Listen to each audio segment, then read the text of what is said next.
Click. That single, sharp sound sliced through the damp air, louder and more final than anything I'd ever heard. It wasn't just a deadbolt sliding home. It was the sound of my life imploding. Standing there, on my own front porch, rain soaking through my thin jacket, my precious 1-year-old daughter Lily asleep in my arms, locked out. On her first birthday, by the man who promised to cherish us forever, my husband, Mark. My breath hitched. Cold dread, sharp and piercing, shot through me, eclipsing the chill of the rain. His car? Gone. The driveway was starkly empty under the sickly yellow porch light. He knew. He knew I'd only be gone 5 minutes, a desperate dash to the corner store for forgotten party napkins. He knew Lily was napping. He knew our family and friends were due any minute to celebrate her milestone. And he had locked the deadbolt from the inside, deliberately abandoning us on the doorstep. In that horrifying, suspended moment, something shifted deep within me. The initial wave of panic, the frantic fear for Lily, was immediately followed by a surge of something else, something cold, hard, and utterly unfamiliar. It was rage, yes, but a focused, diamond-hard rage. He thought this act of breathtaking cruelty would shatter me, leave me weeping and helpless on the welcome mat he himself had picked out. He had no earthly idea that metallic click wasn't the sound of my defeat. It was the sound of him forging the weapon I would use to dismantle his life and take back everything he thought he controlled, starting with this very house. His grand betrayal wasn't an ending. It was the starting gun for my revenge. Life wasn't always this treacherous tightrope walk. Just a few years ago, I was Sarah, a young woman carving out my space in the world as a graphic designer. I had a quirky little apartment I adored, a career I was passionate about, and a solid circle of friends. Then Mark entered the picture, a project manager radiating confidence and ambition. He pursued me with an intensity that felt intoxicating, showering me with attention, painting vivid pictures of a shared future almost immediately. Marriage, children, the perfect house with a tire swing in the backyard, it was the dream, and he seemed so genuinely eager to build it with me. We married quickly, perhaps too quickly, in a whirlwind of romance capped by a stunning autumn wedding. The vows we exchanged that day, full of promises of partnership and protection, now echo with a hollow, mocking bitterness. Finding our home felt like the universe confirming our path. It was a charming, slightly worn colonial on a street shaded by mature oak trees. It needed work, but it had soul. Crucially, the substantial down payment came almost entirely from an inheritance my beloved grandmother had carefully saved for me. I remember the tremor in my hand as I signed the paperwork, pouring that legacy into the foundation of what I believed was our forever. Mark had kissed my temple, his eyes shining. Our home, Sarah. Forever.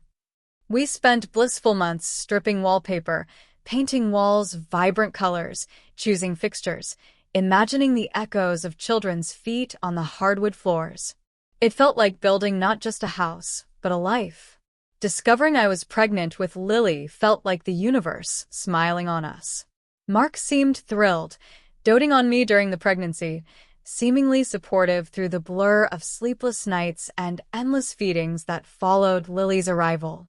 We mutually decided I'd step back from my demanding design career for a few years to be fully present for Lily's early childhood.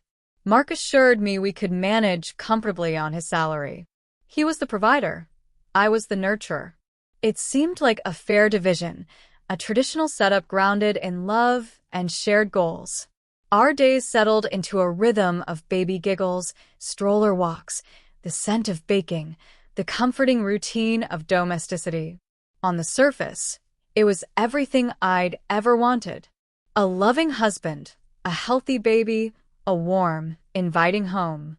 The picture was perfect, but unseen, beneath the glossy surface, Ra was already setting in. The first signs were insidious, easy to dismiss. Maybe 6 months after Lily's birth, coinciding with when my paid maternity leave would have ended, Mark started dropping little comments, like pebbles into a calm pond, creating ripples of unease. Wow, another online order, he might say, glancing at a package on the porch. Or, sighing while looking at bank statement, things are definitely tighter now, aren't they? Maybe you could look into some freelance work? Just a few hours here and there? Initially, I agreed. Of course, money was tighter.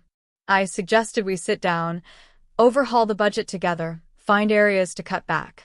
But he'd wave a dismissive hand. Nah, I've got it under control. Just thinking out loud. Yet, the comments persisted, casual barbs about my lack of income, subtle reminders of his role as the sole provider. They chipped away at my sense of partnership, making me feel less than. Then came the shift in his behavior towards me.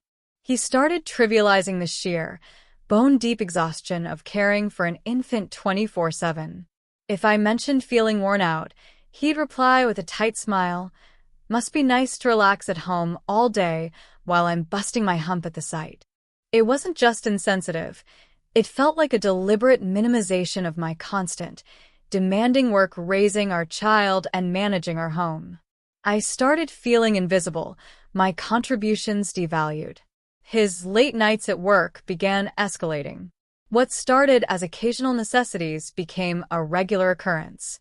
He'd stumble in long after Lily and I were asleep, smelling faintly of stale beer and a cloying, unfamiliar cologne, definitely not the scent of sawdust and hard work he used to carry. When I gently asked about his evening, his defensiveness flared instantly. "Are you seriously questioning me, Sarah? After I've been working 12 hours to pay for all this?" He'd gesture vaguely around the living room, the room my inheritance had largely secured. He perfected the art of turning my valid concerns back on me, making me feel guilty and suspicious for even asking. One evening, folding laundry, my fingers closed around a crumpled receipt in his jeans pocket. It wasn't from the hardware store or the local diner he frequented for lunch. It was from the Gilded Spoon, one of the city's most expensive restaurants. Dated the previous Tuesday, a night he claimed he'd been stuck late on site dealing with a concrete pouring issue. The charge was for 2 steak dinners, multiple cocktails. My stomach plummeted. I confronted him later, trying to keep my voice steady, holding the receipt like damning evidence. He barely glanced at it, then laughed, a short, sharp, unamusing sound. "Oh, that. God, I forgot. Had to take Johnson from permits out. Major headache with the new condo build. All on the company card, relax." The explanation was smooth, plausible even. But his gaze skittered away from mine. It felt rehearsed, slippery. The pond of unease was rapidly becoming a churning lake of suspicion. Was I truly becoming the paranoid, insecure wife he subtly painted me as? Or was my intuition screaming a warning I desperately needed to heed? The loving, attentive man I married seemed to be fading, replaced by this guarded, irritable stranger who lived in my house but barely seemed present in our lives. The beautiful picture we'd painted together was starting to look distorted, menacing. The chill deepened into a palpable frost over the next few months. Mark's passive aggression became bolder, his digs about my life of leisure, often delivered with a smug little smirk in front of others. At a neighborhood potluck, while I was trying to soothe a fussy Lily and balance a plate, he quipped loudly to our neighbor Dave, "Yeah, Sarah's really perfected the stay-at-home mom gig. Wish I could just hang out all day." My face flamed with humiliation, but I forced a tight smile, unwilling to air our dirty laundry publicly. He seemed to derive a cruel satisfaction from these little public humiliations. The financial control tightened, like a vice. One Sunday morning, over coffee, Mark announced he was optimizing our finances. "It just makes sense," he said, not meeting my eyes, "to close the joint checking and I'll just transfer you a set amount each week for groceries and Lily's stuff. Easier for me to track everything for tax purposes from my main account." My heart sank. "But Mark, we've always managed money together. I like knowing where things stand." It feels weird, like an allowance. His expression hardened instantly. Are you saying you don't trust me, Sarah? After everything I do for this family? There was again the manipulation, the guilt trip. Cornered, feeling foolish for objecting, I reluctantly agreed. Overnight, I went from an equal partner to someone dependent on his financial handouts, completely blind to our overall financial picture. The small sum he transferred barely covered necessities, adding another layer of stress and dependence. His secrecy became almost comical, if it weren't so alarming. His phone became an extension of his hand, always angled away, notifications silenced. He password protected his laptop, citing new company security policies. Weekend trips became more frequent, mandatory site visits or client meetings in cities just far enough away to require an overnight stay. He'd return exhausted but with a strange, brittle energy, offering vague platitudes about work instead of concrete details. I tried, desperately, to bridge the growing chasm between us. One evening, after Lily was asleep, I sat beside him on the couch, my hands trembling. "Mark, I feel like I don't know you anymore," I whispered.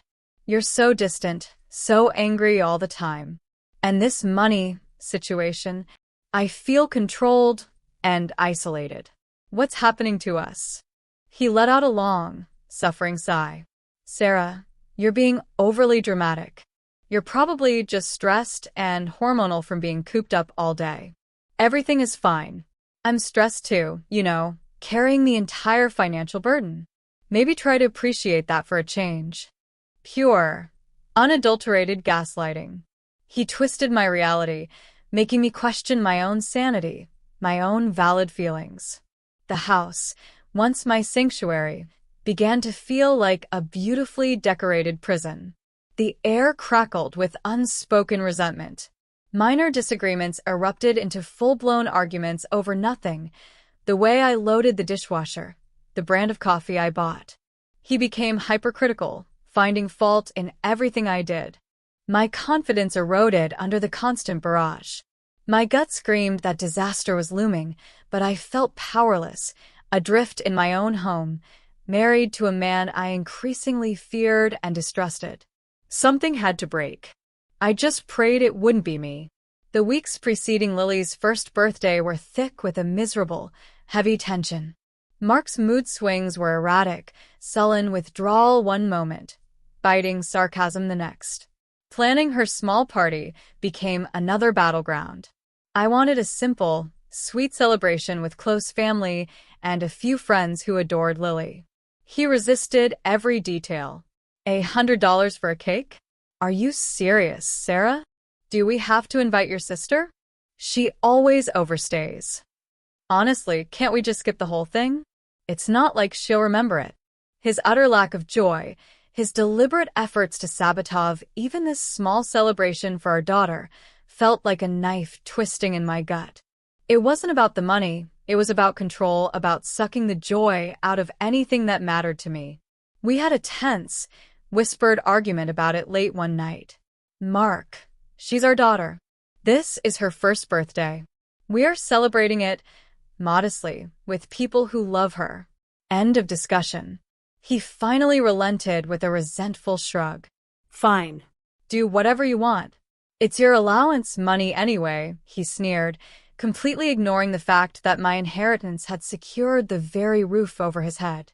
The morning of the party arrived, gray and drizzly.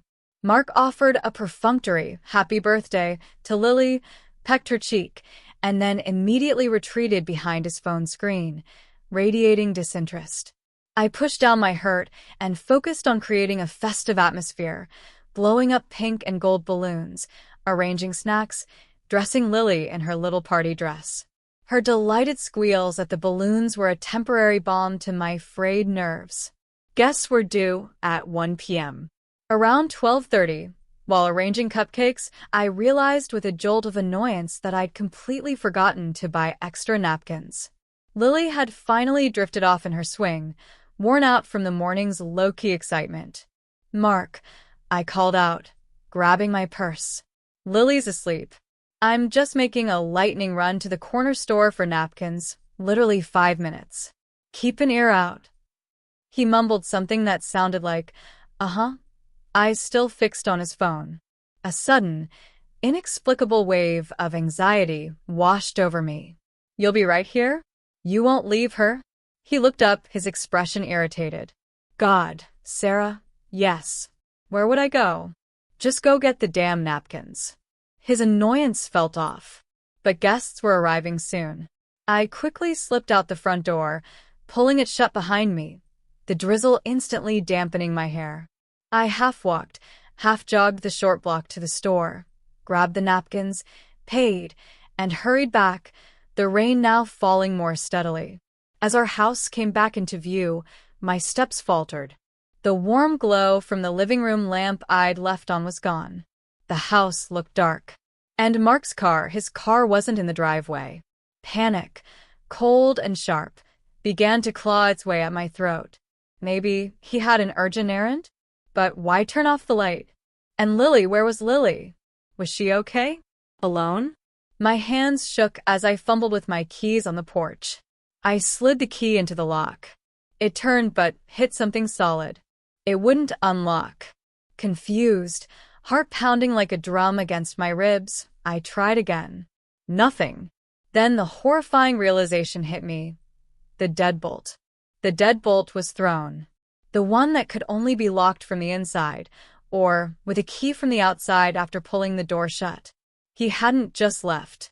He had locked the deadbolt before driving away. Mark, I shrieked, banging my fist against the solid wood. Mark, open the door. What is going on? Only the sound of the rain answered. I hammered the doorbell, the cheerful chime a grotesque counterpoint to my rising hysteria. Lily. Mark, where is Lily? My mind flooded with terrifying images. Had he taken her? Was she hurt? Left alone inside? Tears streamed down my face, mingling with the rain, as I frantically dialed Mark's number. Straight to voicemail. Again. Voicemail. I pounded on the door again, screaming his name until my throat felt raw. Across the street, I saw Mrs. Gable's curtains twitch. I must have looked completely unhinged.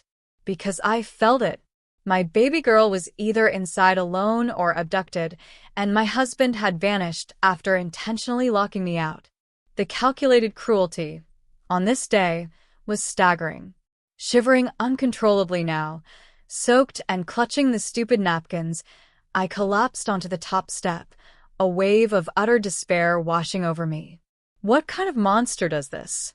Why? Just then, Mrs. Gable, my kind elderly neighbor, emerged from her house, carrying an umbrella, her face a mask of concern.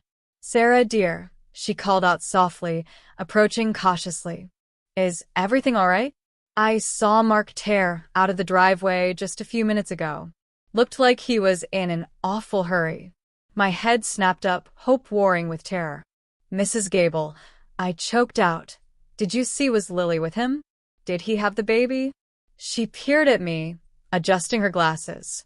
No, dear. Definitely not. He was alone. Jumped in the car and sped off down the street. Seemed quite agitated, I must say. A wave of relief, so intense it made my knees weak, washed over me.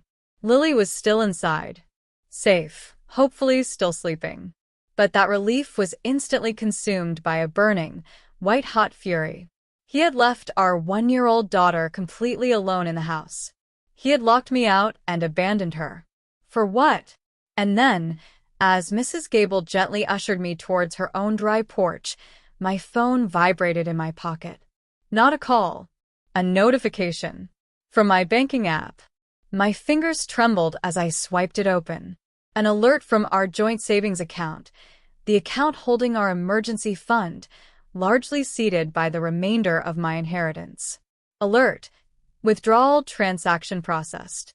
Amount. $15,000. Time seemed to stop. $15,000. Almost every penny we had saved. Withdrawn today.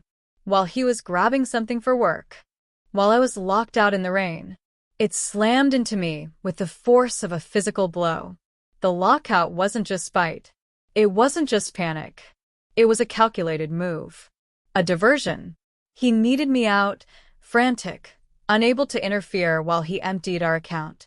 The late nights, the financial secrecy, the gambling hints I'd ignored, the mounting debts he'd clearly hidden, it all crashed together in a horrifying mosaic of deceit. He wasn't just being a difficult husband. He was a liar and a thief, planning his escape. He was leaving, and he was trying to bleed me dry in the process. This was the twist. The sheer, premeditated malice of it. Locking his wife and baby out on her first birthday wasn't the act of a man snapping under pressure. It was the cold execution of a plan. But staring at that stark withdrawal notification, the cold fury inside me solidified into something else. Absolute resolve. He thought he'd delivered the knockout punch. He had no clue he'd just handed me the ammunition I needed. The fight for my daughter, for my financial survival, and yes, for the house bought with my family's money, began right then and there, under Mrs. Gable's concerned gaze. He wanted a war? He was about to get one. My first priority, overriding everything, was Lily. Mrs. Gable, bless her heart, sat me down in her cozy, lavender-scented living room with a cup of tea I couldn't touch while I cycled through calling Mark, voicemail, his parents, shocked, hadn't heard from him, his sister, clueless, and my own parents, still an hour away, stuck in traffic. The feeling of isolation was immense, punctuated only by the ticking of Mrs. Gable's grandfather clock. Finally, nearly 40 agonizing minutes after I'd first rattled the locked doorknob, Mark's car screeched violently back into our driveway. He flung the car door open and stormed towards the house, his face a thundercloud. He saw me instantly, standing just inside Mrs. Gable's screen door, watching his every move. There was no shock on his face, no concern. Just pure, unadulterated annoyance. He jammed his key into the deadbolt, twisted violently, and shoved the door open. "Where the hell have you been?" he snarled, stalking inside without even looking back at me. I followed him, my body numb but my mind razor-sharp. Where have I been? My voice was dangerously low. "You locked me out, Mark. You left our daughter alone in the house. Where did you go?" "Had to run an urgent errand," he snapped, busying himself by straightening already straight picture frames, avoiding my eyes entirely. "And I didn't lock you out. The door must have jammed or something." The lie was so blatant, so insulting, it stole my breath for a second. "The deadbolt was thrown, Mark," I stated flatly. "I checked. Mrs. Gable saw you leave alone. And Lily? Did you even check on her?" "She's fine, fine." He waved a hand dismissively towards the living room. "Slept right through it." The casualness of it, the lack of immediate concern for our child after abandoning her, it solidified the ice forming around my heart. Guests started arriving minutes later, forcing us into a grotesque pantomime of normalcy. Mark played the doting father. I forced smiles that felt like they were cracking my face, all while the knowledge of the locked door and the stolen $15,000 screamed silently between us. The party was an excruciating blur. Once the last guest finally departed, after Lily was bathed, read to, and tucked into her crib, oblivious to the day's horrors, the reckoning began. Not with shouting or tears. I refused to give him that satisfaction. I waited until he was slumped at the kitchen table, staring blankly at the leftover birthday cake, a sad monument to his betrayal. "I know about the money, Mark," I said, my voice eerily calm. I watched his shoulders tense, his head jerk up. He attempted a weak bluff. Money? What are you talking about? $15,000, I elaborated, holding his gaze. "From our joint savings account. Withdrawn today, while you had me locked out of the house." The fight drained out of him instantly. He slumped forward, resting his forehead on his hands. I needed it," he mumbled into the table. Debts. "It's complicated. Things piled up. Things you hid from me." I pressed, my voice still quiet, but edged with steel. Things that necessitated abandoning our daughter and locking me out on her birthday? He couldn't meet my eyes. The pathetic story unraveled, mounting gambling debts he'd chased with riskier bets, a can't lose, investment that tanked, a desperate, panicked attempt to grab cash before his creditors closed in. He tried to claim he wasn't planning to leave for good, just to get the money and figure things out. But the lockout? That, he admitted mumbled, was pure spite, a way to lash out because he felt trapped and exposed. Listening to his litany of deceit and cowardice, any lingering embers of affection I might have harbored were finally extinguished. The man I loved didn't exist anymore, perhaps never truly had. In his place sat a weak, selfish stranger who had prioritized his secrets and failures over the safety and well-being of his own child. The very next morning, I made the call. Not to a marriage counselor, but to the most ruthless divorce attorney my friend's circle could recommend. I laid out the entire sordid story, the escalating emotional abuse, the gaslighting, the financial control, the hidden debts, the calculated cruelty of the birthday lockout, the theft of our savings. I had the bank notification, Mrs. Gable's willingness to provide a statement, and, crucially, irrefutable proof that my inheritance constituted the vast majority of the down payment on our house. My lawyer, a sharp woman named Helen, listened intently, her expression hardening with each detail. When I finished, she gave a curt nod, a predatory gleam in her eyes. "He gift-wrapped this case for us, Sarah," she stated coolly. "His actions demonstrate egregious financial misconduct, marital waste, and profound emotional cruelty, particularly the incident involving your daughter. This isn't just grounds for divorce, it's grounds for disproportionate asset distribution. We don't just ask for the house. We demand it." Mark was served divorce papers less than a week later. His reaction was apparently volcanic, disbelief quickly morphing into sputtering rage. He'd clearly expected tears, pleading, a chance to manipulate his way back into control, maybe some performative remorse followed by a slow return to the status quo. He never anticipated immediate, decisive, legal warfare. The divorce proceedings were ugly. Mark's strategy was predictable: attack my character. He tried to paint me as emotionally unstable, prone to exaggeration, even hinted I was an unfit mother because I was too focused on his perceived wrongdoings. He argued vehemently that the house was marital property, that his income had sustained it, conveniently omitting my massive initial investment and the fact his income was being hemorrhaged by secret debts. But Helen was a shark. We meticulously presented the evidence: the bank records, Mrs. Gable's detailed affidavit, the inheritance documentation, even preliminary evidence hinting at the scale of his gambling losses. The lockout incident became the centerpiece of our argument about his character and fitness. Judges and mediators listened, their expressions growing increasingly grim as the narrative unfolded. Mark's bluster and denials looked increasingly pathetic against the cold, hard facts. The climax arrived not in a courtroom showdown, but in a sterile conference room during the final settlement negotiation. Mark looked terrible, pale, sleep-deprived, radiating impotent fury. His lawyer, clearly seeing an unwinnable fight ahead, had obviously advised him to cut his losses. Helen laid out our final, non-negotiable offer. I receive sole title to the house, unencumbered.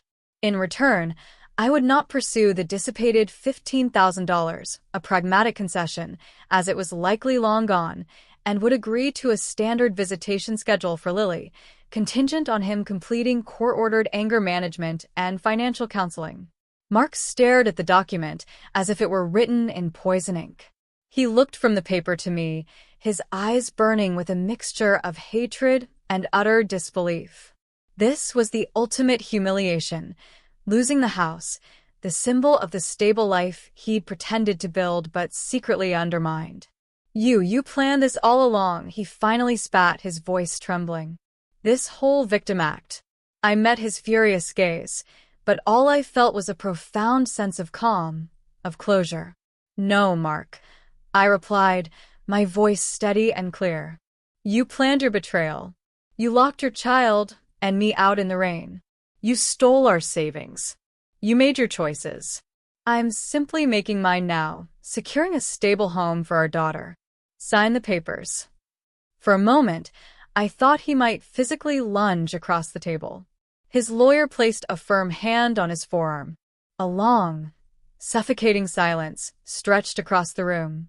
Then, with a strangled noise of pure rage, Mark snatched the pen and violently scrawled his signature across the bottom line. The scratch of ink on paper wasn't loud, but it resonated like a victory drum. He hadn't just signed away the house. He'd signed away the power he thought he wielded over me. The house, paid for by my family's love and retained through his own treachery, was mine.